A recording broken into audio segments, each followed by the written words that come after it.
Agama Islam merupakan agama mayoritas yang dipeluk penduduk Indonesia. Masuknya ajaran Islam ke wilayah Nusantara sudah terjadi sejak abad ke-7 Masehi. Meski demikian, proses Islamisasi besar-besaran di Nusantara baru terjadi pada abad ke-14 sampai abad 15 Masehi. Berbicara tentang Islam, maka buku-buku sejarah akan menyebut sejumlah daerah seperti Aceh hingga Demak di Pulau Jawa. Padahal ada satu daerah yang dipercaya sebagai titik awal persebaran Islam, yaitu di Kota Barus. Kota Barus sebagai titik nol persebaran Islam di Nusantara.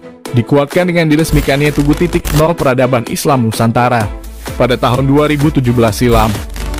Walaupun demikian sangat disayangkan karena sampai saat ini masih banyak masyarakat yang belum mengenal Barus karena minimnya informasi mengenai kota tua ini. Lantas bagaimana kisah tentang Kota Barus ini di masa lalu? Sebelum kita lanjut, jangan lupa like, share, dan subscribe channel ini agar kami semakin berkembang lagi untuk memberikan informasi-informasi yang semakin menarik tentang seputar dunia Batak. Barus merupakan kota emporium dan pusat peradaban pada abad pertama sampai abad ke-17 Masehi. Kota Barus disebut juga dengan nama Fansur. Kampung kecil ini merupakan sebuah kampung kuno yang berada di antara kota Singkil dan kota Sibolga, sekitar 414 km dari selatan kota Medan. Pada zaman kejayaan Sriwijaya, Kota Barus ini masuk dalam wilayahnya. Namun saat Sriwijaya mengalami kemunduran, akhirnya digantikan oleh Kerajaan Aceh Darussalam, sehingga Barus masuk dalam wilayah Kerajaan Aceh. Sudah sejak dahulu kala bangsa Indonesia telah melakukan hubungan dagang dengan bangsa-bangsa lain, baik Arab, India, maupun Cina. Barus merupakan penghasil wewangian atau kapur barus yang berasal dari kayu kamfer. Bahkan sebuah peta kuno yang dibuat oleh Claudius Ptolemaeus, salah seorang gubernur kerajaan Yunani yang berpusat di Alexandria, Mesir, pada abad kedua Masehi juga telah menyebutkan bahwa di pesisir barat Sumatera terdapat sebuah bandar niaga bernama Barousai, tepatnya Kota Barus, yang dikenal menghasilkan wewangian dari kapur barus. Dikisahkan pula bahwa kapur barus yang diolah dari kayu kamfer dari kota itu telah dibawa ke Mesir untuk dipergunakan sebagai bahan utama pembalseman mayat pada zaman kekuasaan Firaun sejak Ramses kedua atau sekitar 5.000 tahun sebelum Masehi.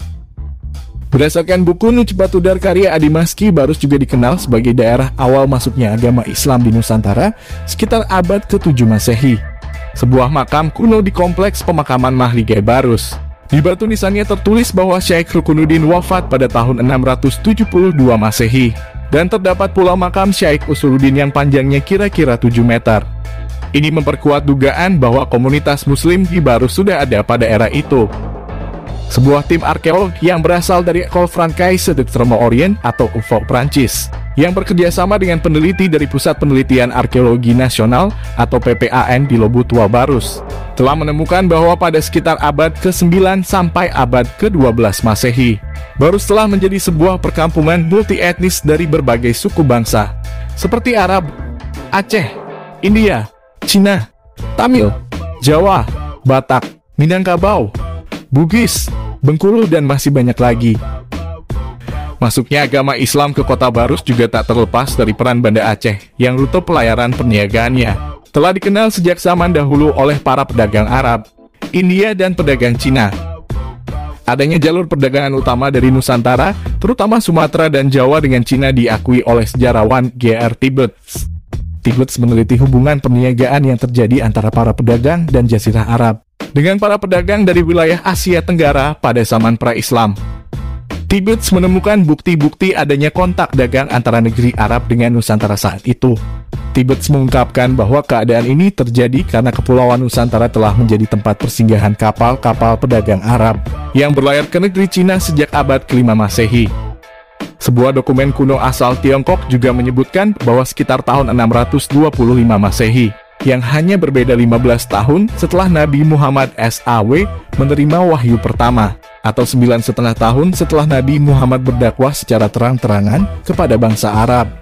Di pesisir pantai Sumatera sudah ditemukan sebuah perkampungan Arab Muslim yang masih berada dalam kekuasaan wilayah Kerajaan Sriwijaya yang menganut agama Buddha. Disebutkan pula bahwa di perkampungan ini, orang-orang Arab sudah bermukim dan telah melakukan asimilasi dengan penduduk pribumi, dengan jalan menikahi perempuan-perempuan lokal secara damai. Bahkan mereka sudah beranak pinak di sana. Dari perkampungan-perkampungan ini mulai didirikan tempat-tempat pengajian Al-Quran, dan pengajaran tentang Islam sebagai cikal bakal madrasah dan pesantren. Umumnya juga merupakan tempat beribadah, yaitu masjid. Selain itu, mereka juga memiliki kedudukan yang baik dan mempunyai pengaruh yang cukup besar di dalam masyarakat maupun pemerintah kerajaan Sriwijaya. Bahkan kemudian ada juga yang ikut berkuasa di sejumlah bandar. Semakin lama semakin banyak pula penduduk setempat yang memeluk Islam. Bahkan ada pula raja, adipati, atau penguasa setempat yang akhirnya masuk Islam saat itu. Temuan lain mengenai Barus juga diperkuat oleh Profesor Dr. Haji Abdul Malik Karim Amrullah yang menyebutkan bahwa seorang pencatat sejarah Tiongkok yang mengembara pada tahun 674 Masehi telah menemukan satu kelompok bangsa Arab yang membuat kampung dan berdiam di pesisir barat Sumatera.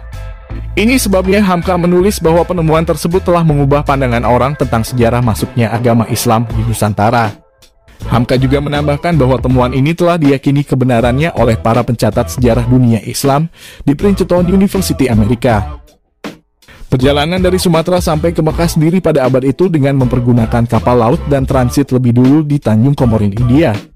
Konon perjalanan itu memakan waktu kira-kira 2,5 tahun sampai hampir 3 tahun. Jika tahun 625 masih dikurangi 2,5 tahun, maka yang didapat adalah tahun 622 Masehi, lebih 6 bulan. Untuk melengkapi semua syarat mendirikan sebuah perkampungan Islam, setidaknya memerlukan waktu 5-10 tahun. Jika ini yang terjadi, maka sesungguhnya para pedagang Arab yang mula-mula membawa Islam masuk ke Nusantara adalah orang-orang Arab Islam generasi pertama, tepatnya para sahabat Nabi Muhammad, yang segenerasi dengan Ali bin Abi Thalib radhiyallahu anhu.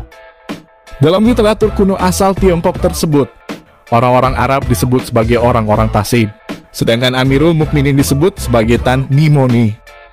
Disebutkan bahwa duta Tan Mimoni yang merupakan utusan khalifah telah hadir di Nusantara pada tahun 651 Masehi atau 31 Hijriah dan menceritakan bahwa mereka telah mendirikan daulah Islamiyah dengan 3 kali berganti kepemimpinan.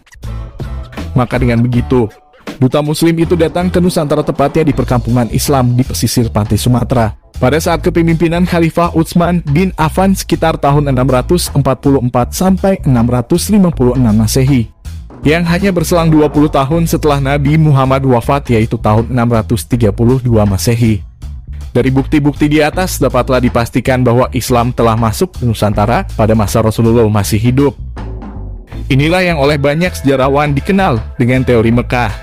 Sehingga teori Gujarat yang berasal dari orientalis North Hurgonje terbantah dengan sendirinya.